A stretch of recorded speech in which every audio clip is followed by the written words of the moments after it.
Movie की starting में हम एक प्रेग्नेंट लेडी के लाइव अल्ट्रासाउंड को देखते हैं। इसके अंदर हम दो बच्चों को देखते हैं। उस अल्ट्रासाउंड को देखने से ऐसा लगता है जैसे एक बच्चा दूसरे को टेक ओवर करने का ट्राई कर रहा हो। इसके बाद हम मारिया नाम की एक लड़की को देखते हैं। मारिया काफी इंट्रोवर्ट होती है, यानी उसे लोगों से मिलना जुलना पसंद नहीं था। वो घर पे भी अपने फीलिंग्स को छुपा के रखती थी, क्योंकि घर में भी कोई उसकी बातें नहीं सुनता था और इसी वजह से वो डिप्रेशन में चली गई थी। मारिया के फादर का नाम डैन होता है और वो एक प्लास्टिक सर्जन होते हैं। उन्हें हर काम में परफेक्शन चाहिए था और इसलिए वो मारिया से काफी स्ट्रिक्टली बिहेव करते थे। मारिया की मॉम का नाम एमी होता है और उन्हें भी डिप्रेशन की बीमारी थी। मारिया के डैड का एक लेडी के साथ अफेयर चल रहा था और एमी इस बारे में सब कुछ जानती थी, लेकिन वो अपने पति से ऐसे बिहेव करती है जैसे उसे कुछ भी मालूम ना हो। स्कूल में मार्क नाम का एक लड़का मारिया को बहुत परेशान करता है और बाकी लोग भी मार्क का साथ देकर मारिया का मजाक उड़ाते हैं। मारिया की एक बेस्ट फ्रेंड भी होती है और उसका नाम लिली है। लिली के बॉयफ्रेंड सीन पे मारिया को क्रश था और इसलिए मारिया लिली से जेलस फील करती है और इसी वजह से मारिया स्मोकिंग भी करने लगती है। एक दिन घर पे मारिया को अल्ट्रासाउंड की फोटो मिलती है और उस इमेज में ट्विंस बच्चे होते हैं और ये वही फोटो थी जो हमने मूवी के शुरुआत में देखा था। ठीक इसके कुछ दिन बाद से ही मारिया को अपने मिरर रिफ्लेक्शन से आवाजें सुनाई देने लगती हैं और अक्सर मारिया अपने मिरर रिफ्लेक्शन को अलग अलग चीजें करते हुए भी देखती थी। शुरुआत में तो मारिया को इन सब चीजों से डर लगता है, लेकिन धीरे धीरे वो अपने मिरर रिफ्लेक्शन से बातें करने लगती है। मारिया की रिफ्लेक्शन उसे अपना नाम आयरम बताती है। मारिया के मुकाबले आयरम ज्यादा ब्यूटीफुल, चार्मिंग और कॉन्फिडेंट भी होती है, यानी ये कहा जाए मारिया जैसे बनना चाहती थी आयरम ठीक उसी तरह होती है। अब दोनों आपस में काफी बातें करने लगते हैं। मारिया को ऐसा फील होता है चलो कोई तो मिला जो उसकी बातों को समझता है। आयरम से बातें करके मारिया को बहुत अच्छा फील होता है, क्योंकि मारिया को ऐसा लगता है आयरम ही वो इंसान है जो उसकी बातों को समझती है। इसके बाद हम मारिया को अपने पेरेंट्स के साथ देखते हैं। मारिया के डैड उसे प्रॉम नाइट में जाने के लिए कहते हैं, लेकिन मारिया ये सोचकर परेशान थी कि वो किसके साथ जाएगी। प्रॉम नाइट पे आइस स्केटिंग डांस करना था और मारिया को आइस स्केटिंग नहीं आती थी, लेकिन उसकी दोस्त लिली उससे कहती है मैं तुम्हें आइस स्केटिंग सिखा दूंगी। फिर जब लिली मारिया को बर्फ के ऊपर स्केटिंग करना सिखा रही थी, तब मारिया स्लिप करके गिर जाती है, लेकिन लिली उसकी हेल्प नहीं करती है।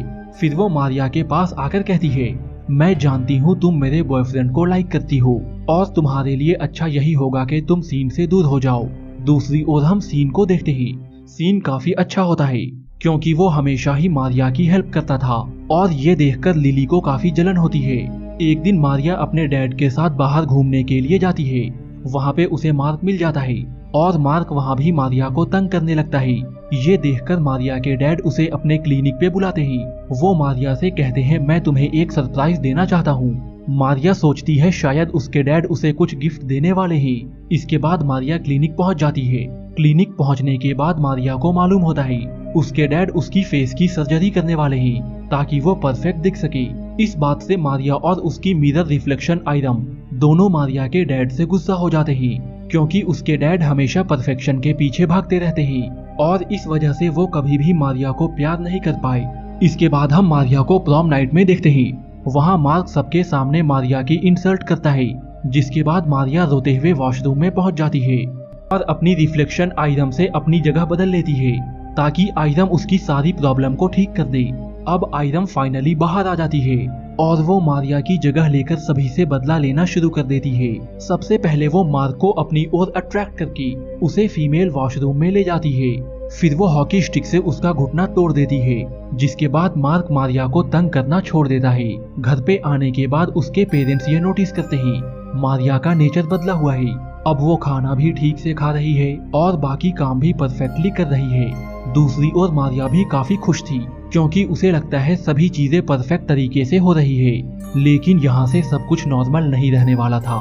इसके बाद आयरम मारिया के डैड के क्लिनिक पे जाती है और वहाँ वो एमी और उसके डैड की गर्लफ्रेंड को कॉल करके एक ही टाइम पे बुला लेती है ताकि उसकी मॉम ये समझ जाए कि डैन का अफेयर किसके साथ चल रहा है। घर आने के बाद आयरम एमी के साथ बदतमीजी से बातें करती है। वो कहती है डैन के बारे में सब कुछ मालूम होने के बाद भी तुमने उनके खिलाफ एक्शन क्यों नहीं लिया। ये सुनकर एमी आयरम को एक थप्पड़ मारती है, लेकिन आइदम इसके बावजूद भी स्माइल कर रही थी। इसके बाद हम आइदम को आइस स्केटिंग करते हुए देखते हैं। कई दिनों तक प्रैक्टिस करने के बाद वो आइस स्केटिंग सीख जाती है। इसके बाद वो लिली को दोबारा आइस स्केटिंग सिखाने के लिए कहती है और लिली भी इस बात के लिए मान जाती है। इसके बाद दोनों जब आइस स्केटिंग करने के लिए जाते हैं तो लिली उसकी आइस स्केटिंग देखकर हैरान हो जाती है। आइस स्केटिंग करते टाइम आइदम लिली से मारिया का बदला लेना चाहती है और इसलिए वो लिली को एक धक्का देती है। धक्के की वजह से लिली नीचे गिर जाती है। गिरने की वजह से लिली के सर में काफी गहरी चोट लगती है, जिसकी वजह से वहीं पे लिली की मौत हो जाती है। यहाँ पे आइदम रोने का ड्रामा करती है और वो पुलिस को कॉल करके कहती है आइस स्केटिंग करते समय लिली स्लिप करके गिर गई और इसकी वजह से उसके सर पे काफी गहरी चोट भी लगी है, लेकिन मुझे लगता है उसकी मौत हो गई है। वहीं हम फोन के रिफ्लेक्शन में मारिया को रोते हुए देखते हैं, क्योंकि वो ये सब नहीं चाहती थी। इसके बाद हम लिली का फ्यूनरल देखते हैं। वहाँ पे सीन भी होता है और आइदम सीन को काफी ध्यान से देख रही थी।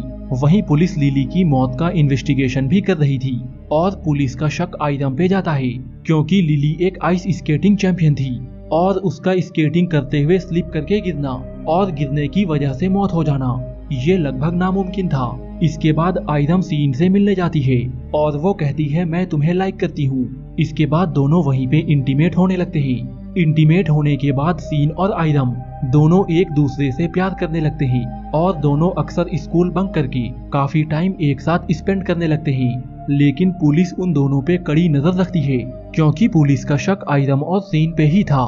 फिर एक दिन मारिया के पेरेंट्स के बीच बहस हो जाती है और गुस्से में आकर डैन घर छोड़कर निकल जाता है। इसके बाद हम सीन और आइदम को देखते हैं। दोनों स्कूल बंक करके एक होटल में जाते हैं, लेकिन तभी सीन के पास उसकी मॉम का कॉल आता है और वो कहती है पुलिस तुमसे कुछ बातें करना चाहती है। इस पर सीन आइदम को भी अपने साथ चलने के लिए कहता है, लेकिन आइदम सीन को ये कहते हुए मना कर देती है मैं पुलिस के सामने जाना नहीं चाहती। ये सुनते ही सीन को आइदम पे शक होने लगता है। इसके बाद आइदम सीन के सर पे एक बोतल से वार करती है, जिससे मौके पर ही सीन की मौत हो जाती है। इसके बाद आइदम ड्रिंक करके मारिया के डैड के क्लिनिक में जाती है। वहां पहुंचकर वो डैन से कहती है अगर मैं परफेक्ट नहीं होती तो क्या आप मुझे तब भी प्यार करते।